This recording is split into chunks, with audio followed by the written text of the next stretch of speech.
Hello అండి, welcome to my channel Nalini's world. ఈరోజు అయితే నేను ముల్లంగి పప్పు చేస్తున్నాను.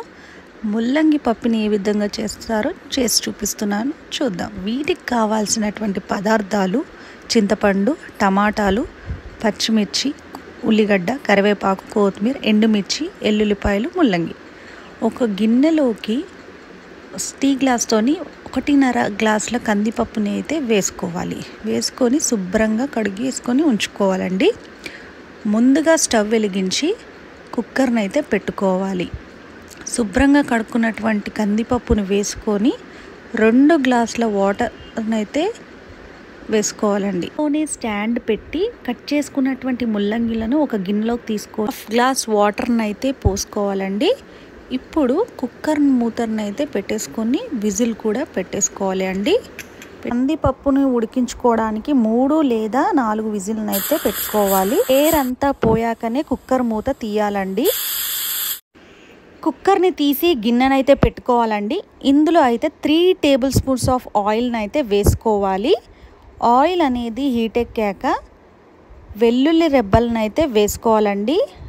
ఈ వెల్లుల్లి రెబ్బలు అన్నీ వేగాక ఇందులో 1/2 టీ స్పూన్ ఆవాలు, 1/2 టీ స్పూన్ జీలకర్ర వేసుకోవాలి. 2 లేదా 4 ఎండుమిర్చిని కూడా వేసుకొని ఒకసారి ఈ విధంగా కలుపుకోవాలి. ముందుగా కట్ చేసుకున్నటువంటి ఉల్లిగడ్డ, పచ్చిమిర్చి, కరివేపాకును కూడా వేసుకొని కలుపుకోవాలి. బాగా వేగాక కట్ చేసుకున్నటువంటి 2 టమాటాలను కూడా వేసుకోవాలి. ఒకసారి ఈ విధంగా కలుపుకొని 1/2 టేబుల్ స్పూన్ పసుపును వేసుకొని ఒకసారి ఈ విధంగా కలుపుకోవాలి. ఇప్పుడు ఈ టమాటాని కొద్దిసేపు మూత పెట్టి ఉంచుదాం. ఇప్పుడు మూత తీసి మగ్గిందో లేదో చూసుకుందాం. చూడండి ఎంత బాగా ఉడికింది కదా. ఇప్పుడు ఒకసారి ఈ విధంగా కలుపుకొని ఇందులోకి ముందుగా ఉడికించుకున్నటువంటి ముల్లంగి ముక్కల్ని మొత్తం కూడా వేసేసుకోవాలి. ఒకసారి ఈ మొత్తాన్ని కూడా ఈ విధంగా కలిపేసుకోవాలి. ఇందులో 1 టేబుల్ స్పూన్ ధనియా పౌడర్, 2 టేబుల్ స్పూన్ కారం పొడిని అయితే వేసుకోవాలి. వేసుకొని ఒకసారి కలిపేసుకొని ఇందులో ముందుగా పిండుకున్నటువంటి చింతపండు రసాన్ని అయితే వేసుకోవాలి. ముందుగా ఉడికించుకున్నటువంటి కందిపప్పును కూడా వేసేసుకోవాలండి. ఇప్పుడు ఇందులో 2 గ్లాసెస్ ఆఫ్ వాటర్ని కూడా వేసుకోవాలి.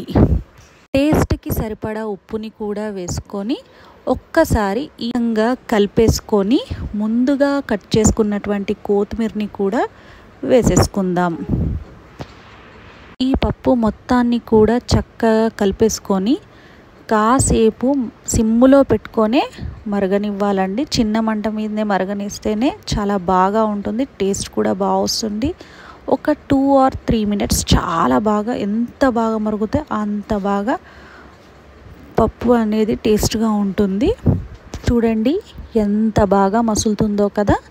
సో ఒక్కసారి కలిపేసుకొని చూసుకోవాలి. పప్పు బాగా మసిలింది కదండి. ఇప్పుడు మూత పెట్టి స్టవ్ ఆఫ్ చేసుకున్నాను. చూడండి ఎంత బాగా వచ్చిందో కదా. సో మీరు కూడా ట్రై చేయండి, చాలా ఈజీగా ఉంటుంది.